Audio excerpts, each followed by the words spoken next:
तिमीलाई दिने मेरो जीवन मात्रै छ, के तिमी मसँग विवाह गर्न चाहन्छौ? उसले म्यारी मी। प्रभुले तपाईँलाई साँच्चै दिएको भने उनले तपाईँसँग केही छैन भने पनि उसले बिहा गर्नेछ।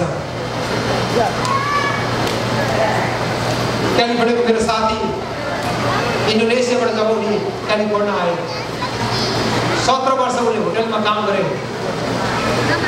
होटलमा म्याकडोनाल्डमा काम गरे, केएफसीमा। 17 वर्ष उनले एउटै किनेको थियो, एउटा साइकल मात्रै थियो। एउटा केटी उनको साह्रै मन पर्थ्यो, केटी साह्रै मन पर्यो। उनले भेट्नुको लागि उनले सान फ्रान्सिस्को एउटा ठाउँमा भेट्नको निम्ति समय मिलायो। केटी आयो, पहिले अगाडि त गाडीमा आएछ, हुनेवाला केटा केमा आउँछ भने साइकल चलाउँदै आएछ। अनि पहिले भनेछ तिमीसँग मेरो बिहा चाहिँ हुँदैन, मलाई साइकल चलाउने कुरा चाहिँ मलाई चाहिएको हो। त्यो केटीले इन्कार गर्यो।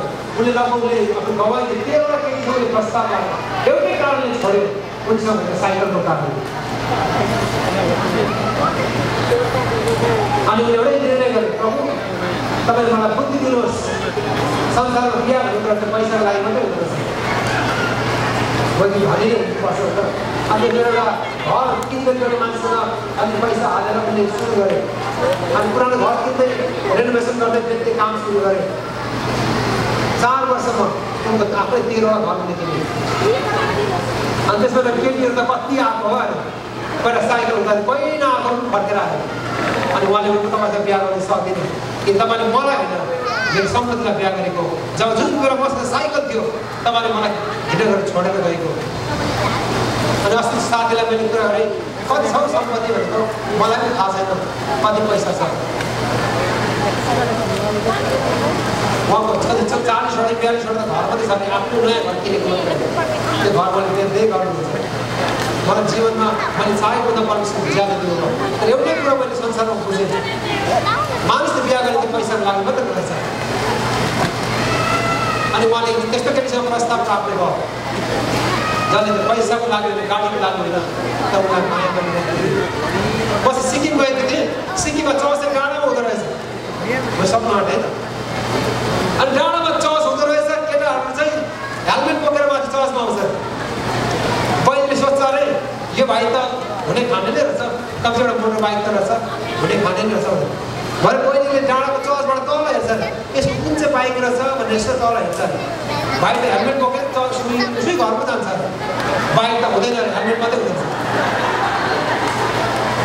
त्यो बहिनीहरूलाई प्रभाव पार्नुले हेलमेट मात्रै किनेको छ। भाइ चर्चमा आउँदा हेलमेट बोकेर आउने, हेलमेट बोकेरै घर जाने, बाइकै हुँदैन रहेछ। जवान भाइ बहिनीहरू, हामी त्यस्तो खालको फेक म्यारेज पनि गर्नु हुँदैन। हामी जे होइन त्यो हो भन्नु हुँदैन। हामी यथार्थमा हामीले क्रिस्चियन जीवनको सच्चाइमा हामीले विवाह गर्नुपर्दछ। मेरो समयको खातिर मैले अहिले यही राख्नुपर्ने हुन्छ भने म कन्टिन्यू गरिदिन्छु विवाहको विषयमा। म फेरि पनि आग्रह गर्न चाहन्छु जवान भाइ बहिनी, आज त्यो सेसनबाट अन्त हुनुभन्दा अगाडि एउटै म एउटा आग्रह गर्न चाहन्छु, जीवनमा तपाईँले एउटा निर्णय गर्नुहोस्। निर्णयले तपाईँको जीवन बदलिने कुरा हो।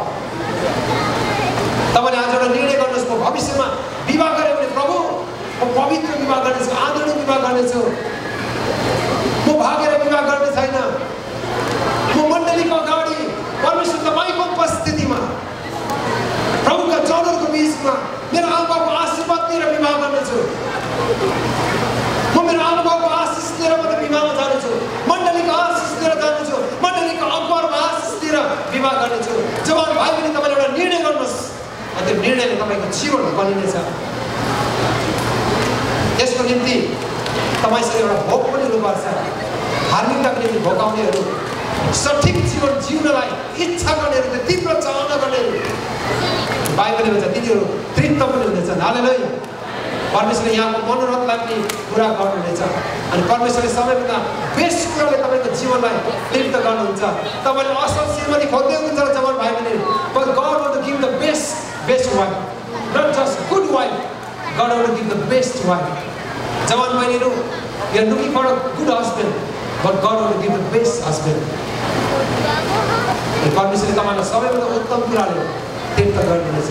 के तपाईँसँग त्यो पवित्रताको निम्ति इच्छा छ, के धार्मिकताको निम्ति तपाईँ खातिर म सबै कुरा पनि बलिदान गर्नेछु, मेरो इच्छालाई मानेर प्रभुको वचनको रेखाबाट म टाढो जान छैन, त्यो सीमा रेखामा रहेर पवित्रताको विवाहद्वारा म संसारमा प्रभुको महिमा ल्याउनेछु।